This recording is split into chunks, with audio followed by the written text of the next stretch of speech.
Hello, welcome to the Healthy Alternatives podcast. I am Dr. Christine Sauer with DocChristine.com.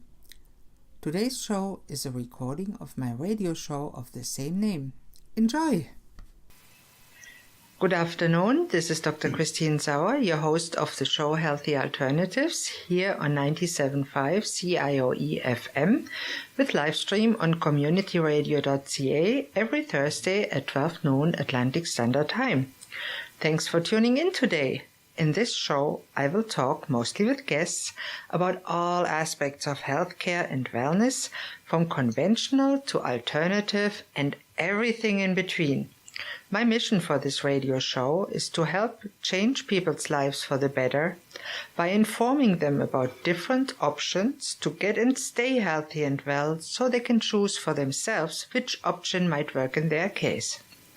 And if you feel you are stuck in a dark place, I want to tell you there is a light at the end of the tunnel.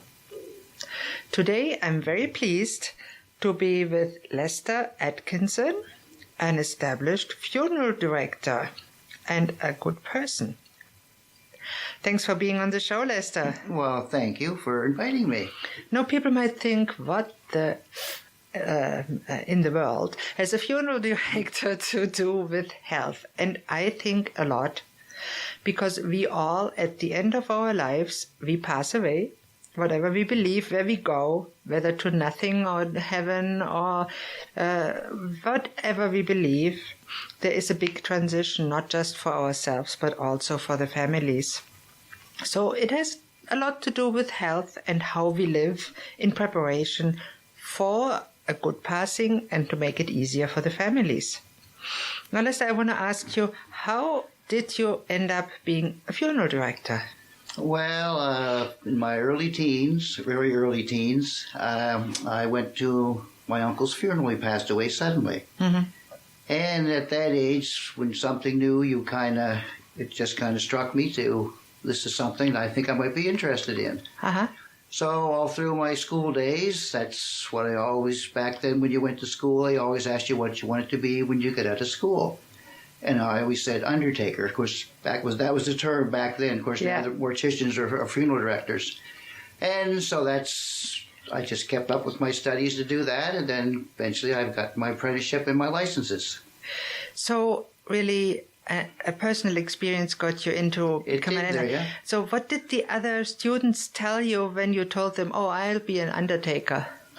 Well, there was quite a few comments, and all through my school days I heard that.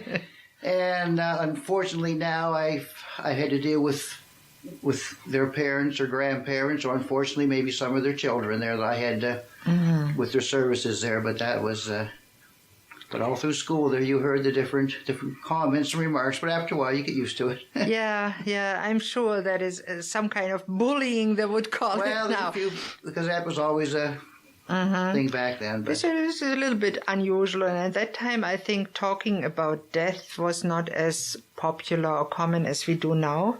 Well, it was back then, and back then it was all family funeral homes. Like if your father or mother owned a funeral home, then one of the kids, that would just be for them to step in and take over. But now there's a lot of changes in the funeral business over the years, quite a few, and now a lot of family businesses aren't there like they used to be. There's still a few around, but not like it was. So it gives the opportunity for folks such as myself to get into that business that are interested in it. So your family didn't own a funeral business. You decided to get in it yourself? Well, like I say, I went to my uncle's funeral there, and I said, I think I could do this. Yeah. And I always kept up with it there, yeah. That is excellent. And did you find it rewarding over the years to be a funeral director now? Yeah. I don't want to share your age, but it is quite a while back. Well, it is okay. Well, yes, right. Well, I do appreciate that. No, actually, it'd be 40 years this August that I've been in the business. Yeah, and I've certainly hope that I've helped a lot of families over the years through the trying time. Yeah. And each family has different circumstances, and everyone deals with death a little different. Now, I would like to tap in that vast knowledge that you really have. And many families, when somebody passes away, especially if it happens unexpected, they have no idea what to do. So what do they do? Well, the suggestion I would say, I would call 911. That would be the thing to do. And then when their people come, this is a sudden passing at home, and there's no history of any medical problems. And when their folks come, they would determine what to do, and they would, if they have to call the police or the medical examiner's office, would have to get involved. And that's what you would start from there. So that can be very traumatic at that time. It is, and if someone is under, say, a palliative care or under doctor's care, then you would just call the funeral director that you were going to deal with, and they would look after getting a death certificate has to be signed before anything can be done, and the funeral director would look after that. So that's really helpful. And I remember when my mother-in-law passed away, she was with us for the last time, and she was under palliative care. All we had to do is call the funeral home, and thankfully she had prearranged her funeral, so we knew what to do.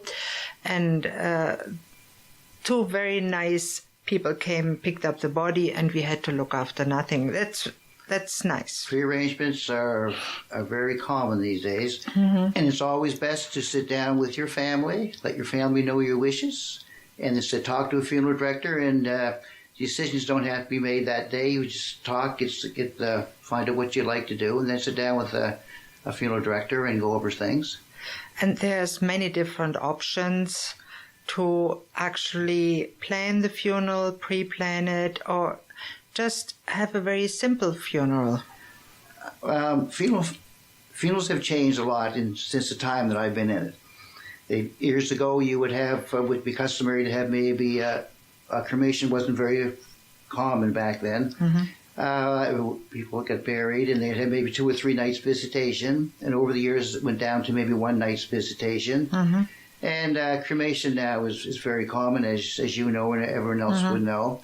And that's another option. There's different types of service. There's a traditional service, which you could have with your casket and your viewing. There's a memorial service. You might have a cremation take place and have a service with a visitation the day before or an afternoon before and have a service. There's what's called a same-day service. You would have everything all done in one day with a service, a burial and a reception. There's a graveside service you could have. The family would just meet at the graveside with the clergy and have the casket there, or the urn there, whichever you prefer, and have a service. And there's what's called a direct cremation service. That'd be maybe you're going to have a service later on, or maybe you're going to scatter the ashes, just take the ashes home with you. So it's always best to talk with your family, find exactly what you want, sit down with the funeral director, and they can guide you. And of course, every different service prices would obviously price plays a role too. Yeah, with that, yes, certainly, and that is an important part of the funeral service for people that pre-plan it, especially. But sometimes I find when the family is not prepared at all, they spend too much because they think, oh, she might have wanted this and this and this, and sometimes I really find it helps the family enormously when it's pre-planned and it's talked about. In the case you just mentioned, people should realize too that decisions don't have to be made at that moment. It's nice to sit down with a funeral director. They can explain all their options. Sit down with your family, go home and make an appointment, come back the next day. And I think for us, when we choose to pre-plan the funeral, it's important to consider the family, because really the funeral is more for the family than for yourself, isn't it? Well, it is. That's why it's nice to, and a lot of people don't want to talk about that, but it's still nice if you do a little bit at a time with someone, if your mom or dad or grandfather might not want to talk about that. Just maybe a little bit at a time, just find out what they'd like and see if any of their friends or relatives passed away, find out what their reaction is to that service. Yeah. And they can ask and start that way. It's a hard thing to talk about with people. Sometimes it is, but it's best to make your decisions with the family first, and everyone knows what's going on. Yeah, that is very important. And in my opinion, everybody should think about the way they want to die and the way they want to celebrate their life, the way they want to live their life, as long as they have it, because really it's a gift when you consider that you never know when you're going to die. No, that's a very true statement. And for myself, I don't know, when I get out of here, I might have an accident and be dead. Or I might keel over right now and be on the floor. And for me, it's a very important consideration to live every day with the awareness that at one time we will pass away. The Romans called it memento mori. That's right there, yeah.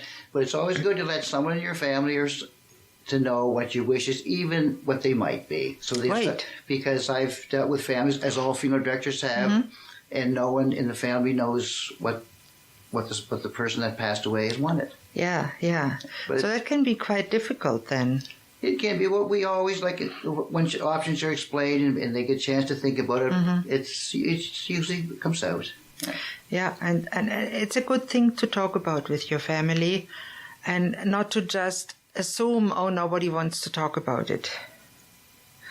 Many people avoid the talk, and I think after somebody passes, it's forced on them, and it's harder than when you choose the time. Well, it's hard. It's very, very hard on the family when they don't know what the deceased his or her wishes were. Yeah, I can appreciate but that. But that's why funeral directors can go over all your options and find out what their wishes are. Yeah. And you probably deal with all kinds of different people from different walks of life. Many, and there's different traditions. There's different religions have different things they like to do. Yes, there's no set ways. So many people know about traditional burials or cremations, like most Christian or Christian-associated people would choose. What are the celebrations for other, I won't say nationalities, for other people of other descent or other religions? What is different? Well, there's quite a... When you take your courses, you learn all the different religions. Okay. And I'm not going to just point out one. No. But you do, when you take your studies, you take all religions that you would possibly deal with, and you learn what their customs are. Oh, wow. And then when you sit down with the family and their clergy, then you discuss how they like to do things as you go along. Yeah. So that is quite interesting, really. Many people don't know much about it. No, you learn, and over the years you learn when a certain religion, as soon as you hear what they are, you know how they would like to proceed with everything. It's very interesting. Yeah, I can appreciate that, and you must have seen so many different reactions and different funerals and different procedures, in your 40 years. Well, everyone experiences grief differently. Yes. And there's no right way and there's no wrong way. No. And that is something I think that we should discuss in the second half more, because I really would like to talk a little bit more about what you've seen about grief. What is the hardest thing for people? What is the hardest when somebody passes away? Is it a sudden death? Is it a death of a spouse, of a child? And you must have so much experience with that, and I would love to tap into that. And this brings us to the end of the first half here on the show.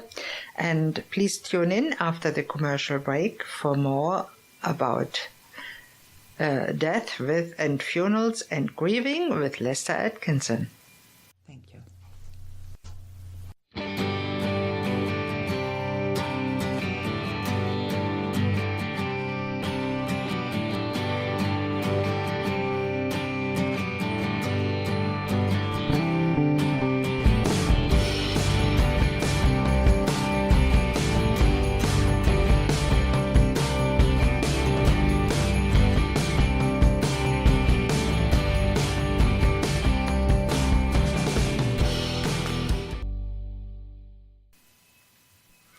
Hello and welcome back to Healthy Alternatives here on 97.5 CIOE FM or on the web at communityradio.ca. I'm your host, DocChristine Sauer, and today I'm happy to talk with Lester Atkinson, the funeral director. And in the first half, we talked a little bit about what to do when somebody passes away and the different types of funerals. And in the second half, I would like to tap a little more in your vast experience and talk a little bit more about the experiences the family has after somebody passes away. You've seen many, many families grieve. Which one is your most memorable passing, grieving away? Well, all funerals might seem the same to someone on the outside, but they're all inside just a little bit different. Mm-hmm. And as a funeral director, as all funeral directors do, we treat every family as if they were your own. Yes. You sit down with them and you go through everything with them. And we just like to think of... And that is a very, very personal time. It is there, yes. Yeah. And I understand that, and it is very taxing often for the family, and it must demand a lot of tact and empathy for you as a funeral director to say the right words. So it does do that, and that's all part of your training. And you just look at life and the way things happen a bit different. Mm-hmm. Mm-hmm. What do you find is harder for the family to stomach when somebody passes away suddenly, or when a child passes away, or is it easier when somebody was sick for a long time and maybe they think it is a relief? Again, all families handle... Yes. Every situation you've mentioned, I've dealt with all of them, and every reaction is different. Whether it's a child or someone that's been sick for a while or a sudden passing, there's no set rules how someone's going to react. And when you talk to the family, then you can pretty well feel how things are gonna take place. You just can't go by a script. No. It must be very difficult sometimes to talk to a family, for example, that just lost a toddler or a small child. It's very different, very difficult, but like you say, that's what we're there to do, is help people through it. Yes. So, and at that time, that's all we can do is help them. Mm-hmm. We can't bring anybody back. Yeah. We can only help them through and have the service, what they want, find out what their wishes are. So when you remember the last instance when you had to bury a small child, can you get a little bit into the details of the story? What happened? Of course, no names, no details that would make them recognizable, but it's just interesting to talk to and for people to hear what really goes on when that happens. Again, like I said, I buried, unfortunately, several children over the years, and every family reacts different. It's very hard to have the family give you any kind of information, because their information is required when someone passes away. And what we try to do in that case is do a little bit at a time. Do what we can at the first meeting there, find out what their wishes are, and then as we go along, this is the way I would deal with the family like that. And I say, okay, I think we've had our time now. We'll just maybe finish it up later on, or we'll look at things later on. But in that time, I'll find out what their wishes are. Sometimes the child could be buried or cremated. And then the family, it's very, very difficult for a family to come in and see a child in a casket. Yeah. There's no other way to put that. There's just no... No, it's extremely hard, and I think I myself, I feel fortunate not to have to bury any of my children, but what do parents do that have a child pass away, which is very, very hard. Nobody wants their child to pass away before us. And what do they do? Say, you've talked to them, the arrangements are all made. Do you connect them with grief counselors if they need that, or what happens? What options do they have? Well, I would suggest the best thing you do is talk to your family doctor, and they could guide you better than funeral directors aren't qualified to do that. And I would never suggest to people. No. The reaction to a family in that case it's very, very upsetting, difficult. There's no words to describe that, really. No. But I do find there's a strength in families that people don't know they have. Oh, wow. Believe it or not. Yeah. You can just, I mean, I'm sitting here and they're sitting there. Yes. And you can just tell, there's a strength there, I don't know, but everyone has it. And you don't know you have it until you deal with that. But and they always seem to get through it. That is an amazing thing, and I know some people get stuck in grief. I worked at the VG at the palliative care unit for a while, and some families start grieving before a death occurs. Well, that's very common. Yeah, when you can see that the death will occur in some time, then they start already to grieve. And some families go through stages, and you probably know about the work of Elizabeth Kubler-Ross of the stages. Oh, yes. And some people just don't want to talk to their loved ones before they pass away about death because they don't deny it. They said, "Oh no, you can't die. You can't die." That makes it even harder for the person to pass away, isn't it? It is, and I know sometimes people, if they come in and talk to a funeral, if it's a pending death, if you talk to a funeral director and do go over a few things, I find, I wouldn't say easier, but it just makes things go a lot smoother for the family because they have a rough idea what's going to take place. Yeah, so would the family talk to you when there's an impending death or even the patient? Oh, very, very common. Yeah, and what we'll do, like we'll meet with the family. They'd give me a call, or I'd go meet them, and we sit down and we find out what their wishes are. And then when something does happen, if they call, then we know what's going to take place there. That's really a good way to deal with it in that case, to get a little bit prepared so we know what to expect. And the unexpected often is worse than the expected. Is that right? I think the unexpected, it sets a shock, and you don't really come out of it till everything's over. I've seen that happen. It's just like you're in a daze or a fog. It's just not happening. So denial. Yeah, that's a big part of the funeral process there. And then after it's over and people come back in, you can see there's quite a change in them. But I've had a lot of people call from the hospital, nursing home, and mom or dad is not doing too well. We like to make a few arrangements, and we can do a lot, even just have some information just on a phone call.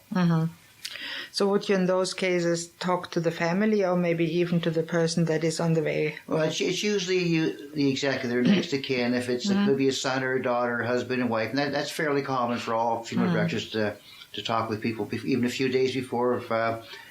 If someone's just been rushed to the hospital and the hospital says, well, the things don't look good, then we might get a call on that and just say it could be within a few days, a few hours, we're not sure what to do, and then we discuss a few things.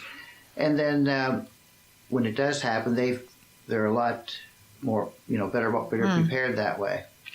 And I think that a caring funeral director can help the family get through this most difficult phase when it just happened and they don't know what to do, where to go, who to call. Do they have to call Revenue Canada and all those complicated things that people don't think of, and you can help them through this time. Oh, well, funeral directors do that. That's part of the job too, and that usually takes place. What that's called is like an aftercare program. And when everything's all finished, the services, usually sit down a day or two afterwards, and the funeral director goes over all your need proofs of death and a list of things to do when someone passed away, and explain any pension plans with Canada Pension, or if someone's paid into a death benefit through work, and look after those things for you. Yeah. And go over everything. And that can be very helpful because many people haven't dealt with a passing before. Well, we always like to give out a little list of things to do, which most funeral homes do, and just a little checklist to go over, because there's quite a bit to do. Yeah, there is.